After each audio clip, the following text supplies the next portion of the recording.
ही ज्यादा श्रेष्ठ है, ज्यादा श्रेयस्कर है, ज्यादा कठिन है। 10,000 लोगों को तिराना आसान है, पर एक अपने आप को डूबते हुए को तिराना उससे भी ज्यादा कठिन हुआ करता है।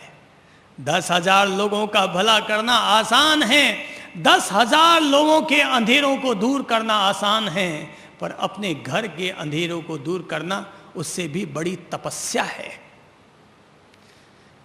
ये ज्ञानियों का मार्ग है, ये आत्म संयमियों का मार्ग है, ये जितेंद्रियों का मार्ग है, ये जीतने वालों का मार्ग है। और जीतने वाले लोग हमारी सोई हुई चेतना को झकझोर देना चाहते हैं और कह देना चाहते हैं हार तुम्हारी कायरता है और जीत ही तुम्हारा पौरुष है।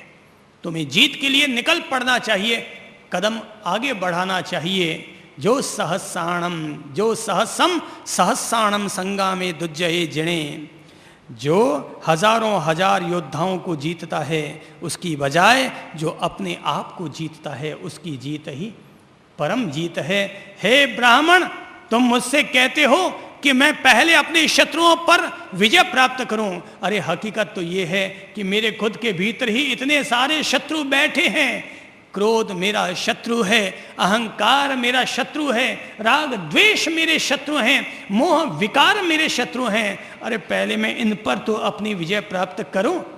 अगर मैं इनको जीत लेता हूं तो अपने आप ही दुनिया पर विजय प्राप्त हो जाएगी। महावीर ने कभी कहा था कि जो एक को जान लेता है वो सबको जान लिया करता है, यानी जो एक को अपने आप को जीत लिया करता है वो सब पर विजय प्राप्त कर लेता है। महावीर ने क्या किया? जंगलों में जाकर क्या किया? अपने आप पर विजय प्राप्त करने की कोशिश की। जो खुद को जीत चुका दुनिया उसे माथे पर बिठाती है, पर जो दुनिया को जीत गया वो सिकंदर के क्या हाल हो गए।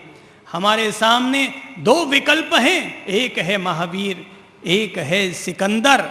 महावीर महाविजय का नाम है और सिकंदर महाविनाश का नाम है। महावीर महाविजय का नाम है और सिकंदर महाविनाश का नाम है। हमें ही ये विकल्प चुनना होगा, अपने लिए मार्ग चुनना होगा कि हम महाविनाश के मार्ग पर जाना चाहते हैं या महाविजय के मार्ग पर जाना चाहते हैं। अगर महाविनाश के मार्ग पर जाना चाहते हैं तो सिकंदर की तरह हथियार उठाने होंगे, और अगर महाविजय के मार्ग पर जाना चाहते हैं तो हमें महावीर की तरह तप त्याग के मार्ग पर, तप संयम के मार्ग पर लाना होगा। और इस तरह से अपने मन को, अपनी इंद्रियों को, अपने क्रोध और कषायों को, अपने मन के मोह और विकारों को हमें नेस्त नाबूद करना होगा, हटाना होगा, जीतना होगा, अपने आप को जीतना होगा। माना ये जीत बहुत कठिन है, माना ये जीत बहुत कठिन है। बाहर के युद्धों के लिए दूसरों की मदद ली जा सकती है, पर खुद से युद्ध करना हो तो खुद ही सैनिक हो, खुद ही सेनापति हो, खुद ही खुद के राजा हो। खुद से लड़ना कठिन है, पर कोई मार्ग कठिन है ये कह करके हम इससे बच नहीं सकते। आखिर हमें जीतना होगा। जितना जितना प्रतिशत हम जीत सकते हैं हमें अपने आप को जीतना चाहिए। मन को जीतो, इंद्रियों को जीतो। कर्णेंद्रिय, चक्षुरेंद्रिय, घ्राणेंद्रिय, रसनेंद्रिय, स्पर्शेंद्रिय, 5 इंद्रियां हैं। इन पांचों पर हम अपना संयम लाएं, संयम लाएं।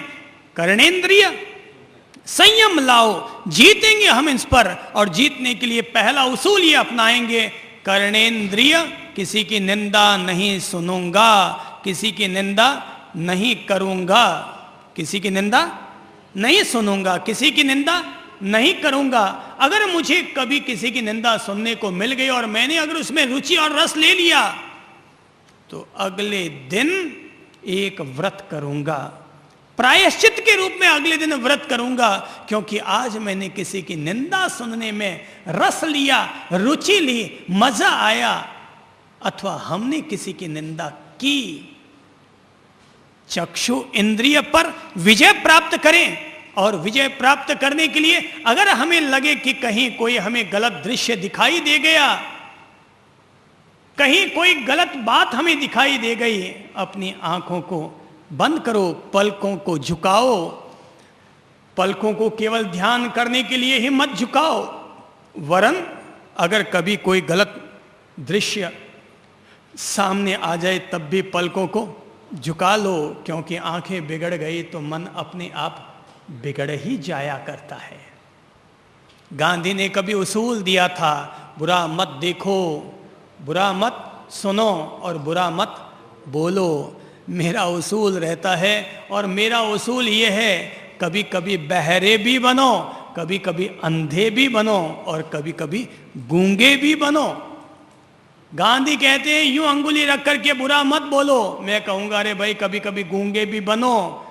हर समय अपनी जबान को कैंची की तरह चलाते मत रहो, गूंगे बन जाओ। शांति, कोई झमेला हो गया, शांति, गूंगे। बहरे, कोई पूछता है तूने ये सुना, बहरे। ध्यान मत दो, ध्यान देते ही उखड़ में माथा डालते ही मूसला आकर के पड़ जाएगा, उखड़ में माथा डालते ही मूसला आकर के पड़ जाएगा। तो कभी कभी गूंगा भी बन जाना चाहिए, कभी कभी अंधा भी बन जाना चाहिए कि देखते हुए भी जिंदी मक्खी कई दफा निगलनी पड़ती है कि भाई शांति शांति, बोल जाओगे तो गड़बड़ हो जाएगी, बोल जाओगे तो गड़बड़ हो जाएगी। तो अपनी चक्षु इंद्रिय पर संयम, घ्राणेन्द्रिय पर संयम, रसनेन्द्रिय पर संयम, सोच समझ कर बोलो। विजय है ये, आत्म विजय है कि किसी ने गाली दी लेकिन फिर भी हम सोच समझ कर संभल करके बोल रहे हैं, समिति और गुप्ती का उपयोग करते हुए हम बोल रहे हैं, ये विजय हुई, ये आत्म विजय का रास्ता हुआ। खाना खाओ तो स्वाद पर विजय प्राप्त करो। अनुकूल स्पर्श, प्रतिकूल स्पर्श, कई तरह के इस तरह से अपनी इंद्रियों पर संयम या विजय प्राप्त करने के रास्ते हम खुद खोल सकते हैं। ऐसे ही मन पर विजय है, ऐसे ही तन पर विजय है, ऐसे ही क्रोध और कषाय पर हमारी विजय हो जानी चाहिए, ऐसे ही क्रोध और कषाय पर विजय हो जानी चाहिए। मुझे याद है एक व्यक्ति अपने दोस्त के यहां गया और जाकर कहने लगा, साहब क्या बताऊं यार, बड़ा तेज जुकाम हो गया है, इतनी दवाइयां ले ली पर ठीक नहीं हुआ। तो दोस्त ने कहा एक काम कर, रोजाना सुबह और शाम को 2 घूंट शराब पी लिया कर, तेरा जुकाम चला जाएगा। सुबह और शाम 2 घूंट शराब पी लिया कर, तेरा जुकाम चला जाएगा। तो पहले दोस्त ने कहा यार ये बात समझ में ना आ पाई, शराब का जुकाम से क्या संबंध है कि शराब पीने से जुकाम ठीक हो जाएगा। उसने कहा भाई जब शराब पीने से मेरी जमींदारी और ठकुराई जा सकती है तो क्या तेरा जुकाम नहीं जा सकता? जब शराब पीने से मेरी ठकुराई और जमींदारी जा सकती है तो क्या तेरा जुकाम नहीं जा सकता? हम लोगों को अपने अपने इंद्रियों पर, अपने अपने मन पर संयम और विजय प्राप्त करना चाहिए। याद रखना चाहिए कि अगर हम जैन कुल में पैदा हुए हैं, जैन धर्म में आस्था रखते हैं, तो जैनी वो नहीं है जो किसी जैनियों के कुल में पैदा हुआ है। जैनी वो है जो अपनी इंद्रियों पर विजय प्राप्त करता है। ये आत्म विजेताओं का मार्ग है, ये अरिहंतों का मार्ग है, ये अपने आप से लड़ने का मार्ग है, ये अपने आप को जीतने का मार्ग है। जो जीता वही जिन और जो हार गया वही कायर और नापुरुष। नमी कि जिसके जवाब को उस ब्राह्मण रूप देवेंद्र ने सुना तो देवेंद्र को लग गया ये नमी कच्चा खिलाड़ी नहीं है, इसका वैराग्य प्रबल है। तत्काल वो अपने असली रूप में आ गया और नमी की तरफ झुका, उनके पांवों की धूल को उठाया, अपने माथे से लगाया और कहा नमो अरिहंताणम, कि जिन लोगों के भीतर अपने आप को जीतने का भाव और संकल्प पैदा हो गया है, मैं ऐसे आत्म विजेताओं को अपने प्रणाम करता हूं। नमी तुम जाओ, वैराग्य के मार्ग पर जाओ, संयम के मार्ग पर जाओ, संन्यास के मार्ग पर जाओ। मेरी दुआएं, मेरी शुभकामनाएं तुम्हारे साथ है। तुम निश्चित तौर पर आगे बढ़ोगे, उन्नति करोगे, आध्यात्मिक पथ पर उन्नति करोगे।